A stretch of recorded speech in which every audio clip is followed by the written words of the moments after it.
బాపుఘాట్ వద్ద జాతిపితకు ఘన నివాళులు. హైదరాబాద్. సందేశం టైమ్స్. రిపోర్టర్ శెట్టి వెంకటేష్. హైదరాబాద్.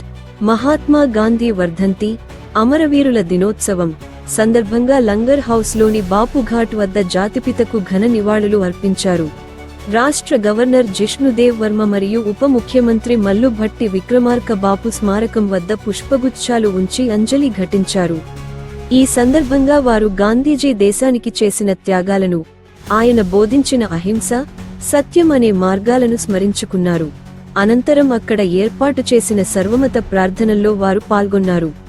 గాంధీజీ ఆశయ సాధన కోసం ప్రతి ఒక్కరూ కృషి చేయాలని, ఆయన చూపిన బాటలో నడవడమే మనం ఆయనకు ఇచ్చే నిజమైన నివాళి అని ఈ సందర్భంగా నేతలు పేర్కొన్నారు.